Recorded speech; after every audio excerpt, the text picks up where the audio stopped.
Bismillahirrahmanirrahim. Assalamualaikum warahmatullahi wabarakatuh.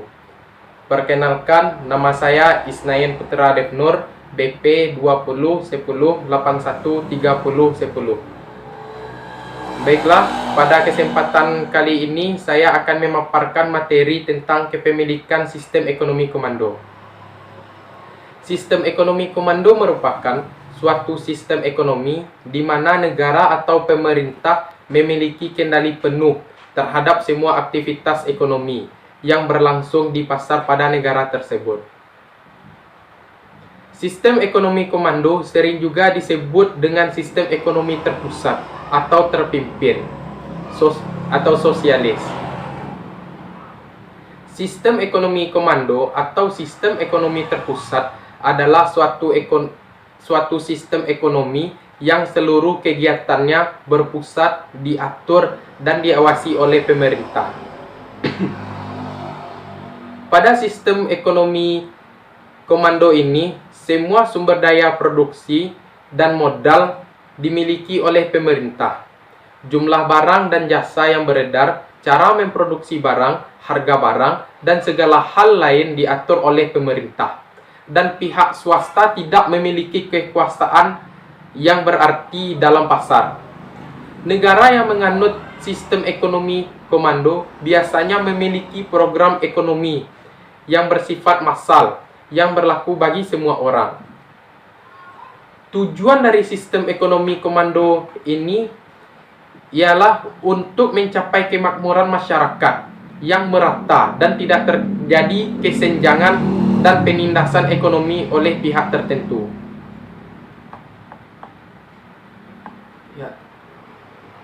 Sistem ekonomi komando atau sistem ekonomi terpusat berpaham sosial komunis merupakan wujud pemikiran Karl Marx tahun 1818 sampai 1883. Menurut Karl Marx, sistem ekonomi komando sangat efektif karena memiliki banyak kebaikan yang diantaranya sebagai berikut. 1.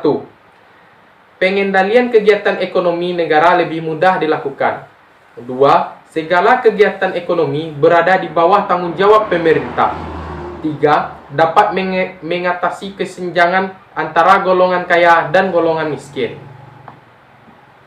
Karl Marx menyatakan bahwa jika kepemilikan dihapus, maka tidak akan ada kelas pada masyarakat, sehingga akan menguntungkan semua pihak.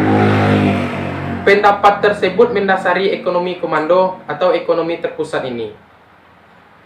Namun, dengan demikian, sebelum Karl Marx menyatakan hal itu, VOC atau Kondisi Dagang Hindia Timur Belanda yang didirikan pada 20 Maret 1602 telah menggunakan sistem ekonomi ini.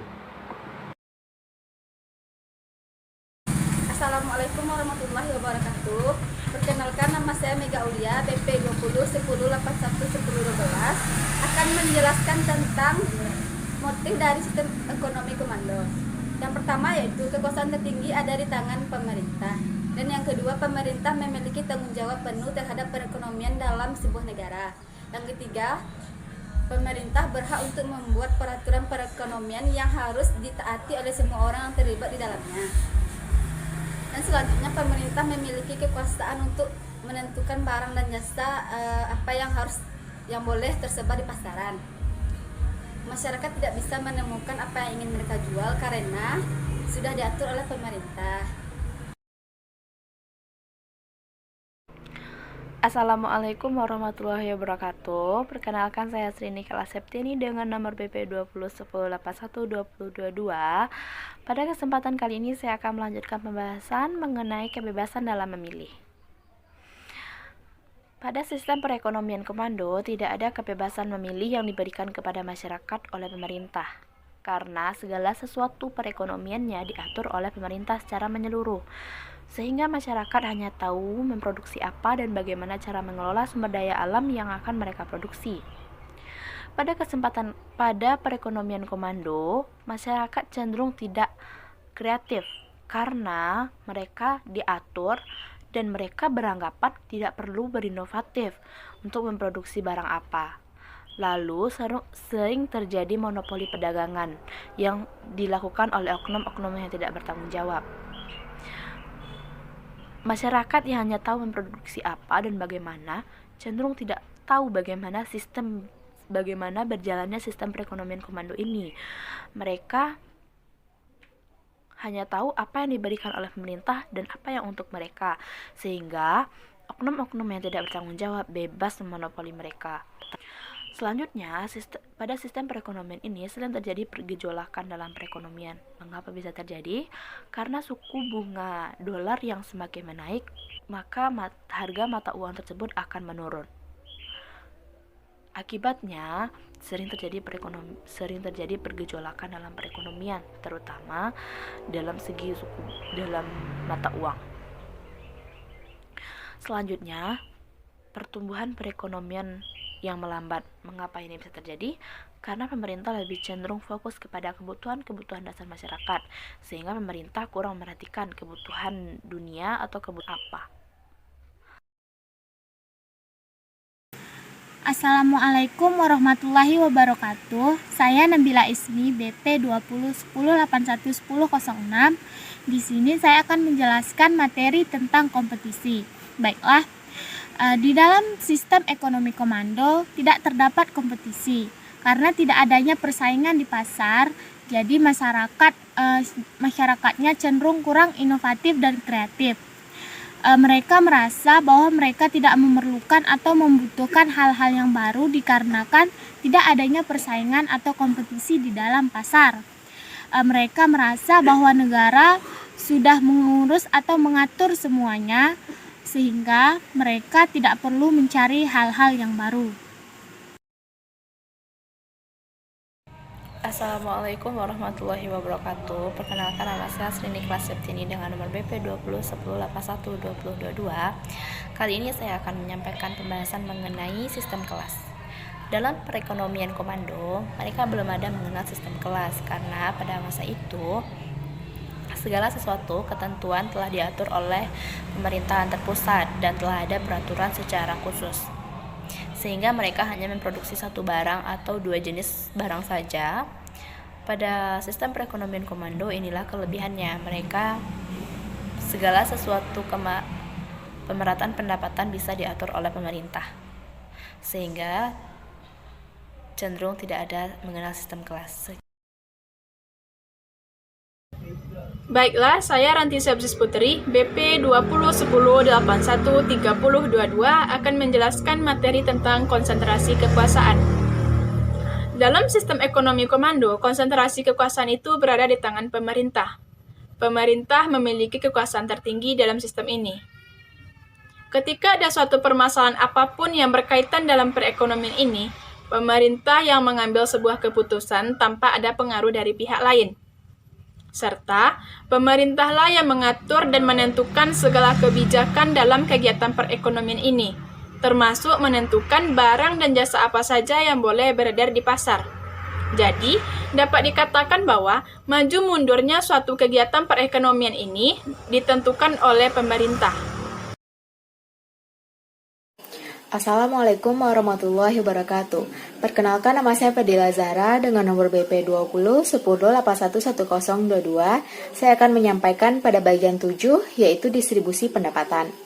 Ekonomi komando adalah sistem ekonomi di mana pemerintah negara mengontrol faktor-faktor produksi dan membuat semua keputusan tentang penggunaannya dan tentang distribusi pendapatan. Artinya, di sini perencana pemerintah memutuskan apa yang harus diproduksi, bagaimana cara memproduksi, dan untuk siapa diproduksi. Ekonomi pemerintah juga dikenal sebagai ekonomi terencana. Dalam perekonomian ini, pemerintah memiliki kepemilikan atas semua tanah, modal, dan sumber daya lainnya. Di sini, pemerintah akan memutuskan bagaimana mendistribusikan output yang diproduksi di antara populasi. Assalamualaikum warahmatullahi wabarakatuh. Perkenalkan, nama saya Fira Ayub Pradini, BP 2010813018. Di sini saya akan menjelaskan materi yang ke-8, yaitu sumber daya. Sumber daya di dalam sistem ekonomi komando semuanya dikuasai oleh pemerintah. Ada beberapa negara yang menganut sistem ekonomi komando ini, seperti Korea Utara, Cina, Kuba, dan Vietnam. Ternyata sistem ekonomi komando ini memiliki kelebihan dan dampak terhadap masyarakatnya. Yang pertama, dapat mengurangi pengangguran. Yang kedua, tanggung jawab perekonomian pada pemerintah. Yang ketiga, jaminan untuk masyarakat. Yang keempat, kemudahan dalam pengendalian harga dan pemerataan. Yang kelima, inflasi mudah dikendali. Yang terakhir, kondisi pasar dalam negeri akan berjalan dengan lancar.